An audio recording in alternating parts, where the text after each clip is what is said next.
So in the video today, we're going to be discussing some major changes in how real estate transactions are handled across the country, but more specifically, how they are handled here in Westchester County, New York, following the new rules implemented by the National Association of Realtors, or the NAR.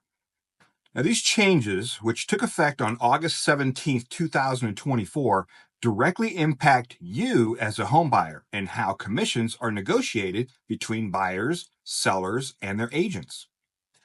My name's Steve Hollitz, and I am the owner and founder of In Focus Ventures, a private boutique real estate agency located right here in beautiful Westchester County, New York.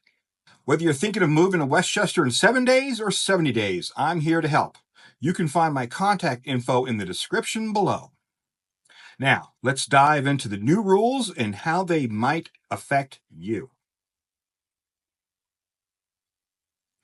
So, a few years ago, a group of home sellers in Missouri filed a lawsuit against the NAR and several brokerage firms for antitrust violations relating to real estate agent commissions. Now, the plaintiffs in this case argued that the NAR and the real estate agencies were inflating agent commissions due to their systems and policies. In October of 2023, the court found the NAR and the agencies guilty, leading to a settlement on March 15, 2024. This settlement mandated significant changes to how real estate commissions are handled across the country, and the Hudson Gateway Association of Realtors, or the HGAR, which covers Westchester County, has agreed to abide by these new rules. So one of the biggest changes affecting buyers is that you must now have a signed written agreement with your real estate agent before you can tour a property, whether it's in person or a live virtual tour. Now, in the past, agents could show homes without any formal agreements with the buyer, and the details of the agreement between the buyer and the agent were always negotiated later. But now, failure to have this agreement up front could lead to fines and even the loss of an agent's license. So why does this matter? Well, this agreement specifies how much commission you, the buyer, will pay your agent, which brings us to the second major change.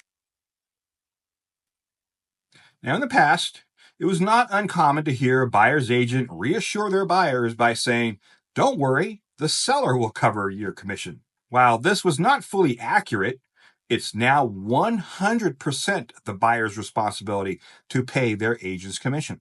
That said, sellers can still choose to cover part or all of this cost to make their property more attractive to buyers.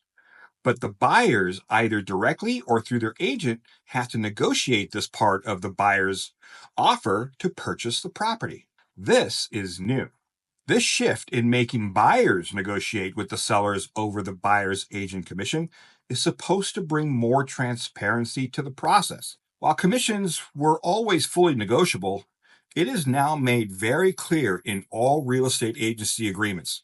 You'll see it in bold in nearly all agreements now between the buyer and their agent and between the seller and their agent. Another important change is that the multiple listing service, or the MLS, operated by the local real estate associations and where homes are marketed or listed to agents, no longer shows how much the buyer's agent would receive as compensation from the seller or the seller's agent, meaning that the buyers and sellers need to discuss the buyer's agent's commission openly during the offer to purchase negotiations. In other words, the MLS no longer tells the buyer and their agent up front how much the seller is willing to contribute towards the buyer's agent's commission.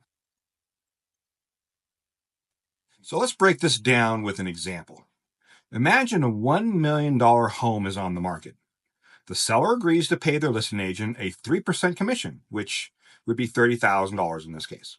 Meanwhile, you, the buyer, agree to pay your agent 2.5%, or $25,000 here.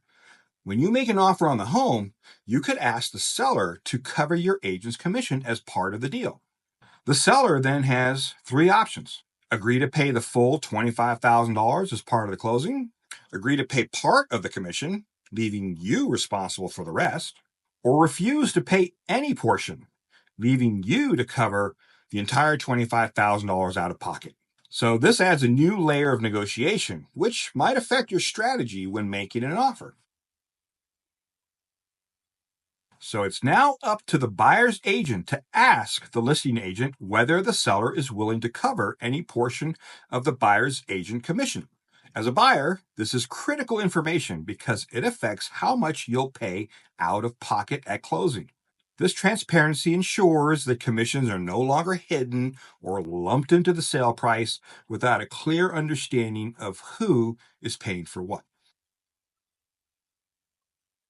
So if you're looking to buy a home in Westchester County, make sure you fully understand the terms of your agreement with your agent, especially when it comes to the commission. This is now a key part of the home buying process.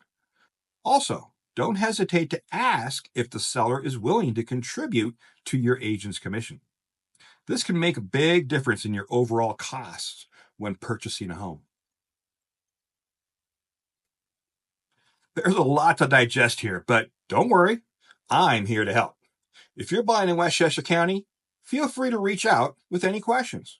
You can also check the links below for articles and resources that dive deeper into these changes.